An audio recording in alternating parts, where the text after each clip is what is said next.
la phase post-opératoire d'une abdominoplastie ainsi que d'un redrapage. Donc, à la maison, vous allez aller avec la gaine et être avec la brassière. À la maison, lors de la première douche, vous allez pouvoir enlever la gaine comme ça ici. Il va y avoir le gros pansement en dessus qui va pouvoir être enlevé justement. Donc, vous allez enlever ces pansements-là. Et au final, il va y avoir le tape qui va rester pour couvrir l'incision. Au niveau du nombril, aussi la petite incision qui va être là. Donc, vous pouvez aller dans la douche sans problème. Au niveau des seins, même chose. Donc, quand on a un redrapage au niveau des seins et qu'on arrive à la maison avant de prendre la première douche, on va pouvoir enlever justement les premiers pansements et il va y avoir les tapes justement qui vont cacher les incisions en dessous comme ça.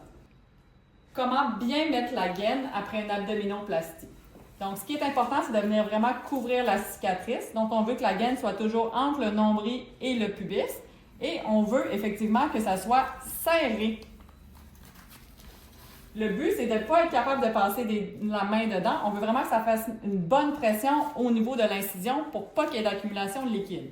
Aussi, sur le côté, on vient réajouter ces petites bandes-là qui viennent encore plus serrer la gaine à ce niveau-là.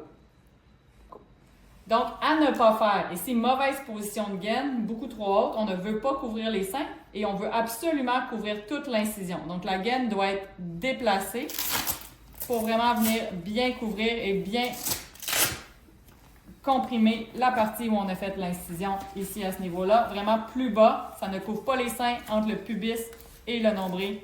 Et voilà. Deuxième erreur, la mettre très lousse comme ça, donc qu'elle glisse et qu'elle n'offre aucun support. Ça ne sert à rien. Donc, on va reprendre la gaine entre le nombril et le pubis et on va venir la resserrer vraiment. Et voilà. Et on peut même ajuster supplémentaire.